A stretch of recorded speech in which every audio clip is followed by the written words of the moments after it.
Hello dear Angels, bienvenue dans cette vidéo. Cette vidéo fait partie de la formation comment lancer son business d'importation Chine-Afrique tout en étant en Afrique. Je vais vous montrer comment je fais pour parler plusieurs langues. On se voit tout à l'heure dans la vidéo.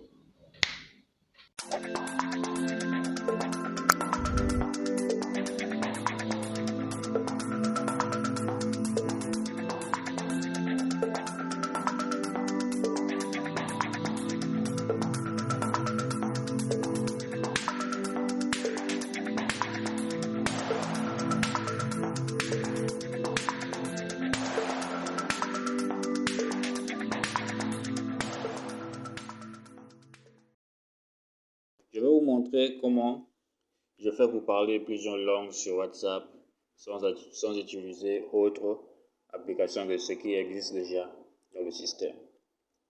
Donc je vais entrer dans WhatsApp.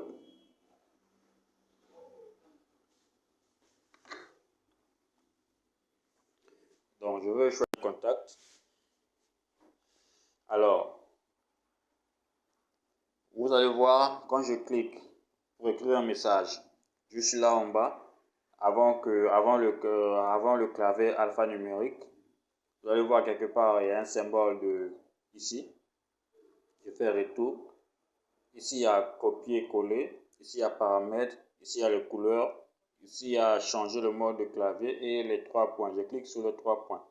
On me sort modification de texte, partager Gboard, traduction, flottant. Si je clique sur flottant, c'est pour changer le type de clavier, pour que le clavier se balade partout. Alors, je prends traduction. Le texte, on me dit utiliser Google Traduction. Le texte que vous utilisez dans la zone de traduction sera envoyé à Google pour être traduit. OK. Alors, ici, vous allez voir, il y a deux zones de saisie. Une zone de saisie qui est en haut sur WhatsApp et une zone de saisie qui est sur le clavier. Ici, on a dit détecter la langue et traduire en anglais. Je vais par exemple dire, laisser ici détecter la langue. Ça veut dire que je peux écrire en français ou en anglais. Et je vais demander que la traduction soit faite par exemple en chinois. Je veux dire que la traduction soit faite en chinois. Je prends en chinois simplifié et je vais taper mon texte ici.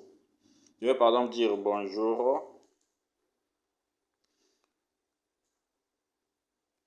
Comment? Moi j'écris dans la zone de saisie qui est sur le clavier et dans la zone de saisie qui est sur la partie WhatsApp, ça sort directement en chinois. Comment vous allez? J'envoie. Donc, ce que j'ai envoyé qui apparaît ici, ça veut dire bonjour, comment vous allez? Et si la personne avec moi, la personne qui parle avec moi me répond en chinois, je viens, je copie le message qu'il va m'envoyer, qu'elle va m'envoyer. Je viens, je copie le message qu'elle va m'envoyer, copier. Je reviens ici. Je vais maintenant faire inverser. Je clique là, chinois. Attendez. Là où c'était en français, je vais mettre chinois pour que je traduise ce qu'il a écrit, ce que la personne m'a écrit, ce qu'elle a écrit. Je vais prendre chinois. Je prends la chinois. Ici, je mets français ou bien anglais. Bon, moi, je peux même mettre anglais, mais si vous ne comprenez pas anglais, vous allez mettre français. Et puis, le texte que la personne m'a répondu, je vais coller ici. Et ça me traduit ça. On me dit que, par exemple, il m'a répondu « Hello, how are you ?» Ça, c'est le message que « Are you okay? Hello, are you okay? » Donc, ça, c'est le message que j'ai envoyé. Normalement, vous allez faire le même processus pour le message que vous allez recevoir. Vous allez copier. Vous allez venir sur la zone de traduction, la zone de saisie du clavier, la zone de Gboard. Vous allez coller ce que vous avez écrit et choisir dans quelle langue ça va traduire ça. Vous allez coller et puis ça va sortir ça dans la langue que vous comprenez. Voici comment je fais pour parler n'importe quelle langue sur WhatsApp. Merci.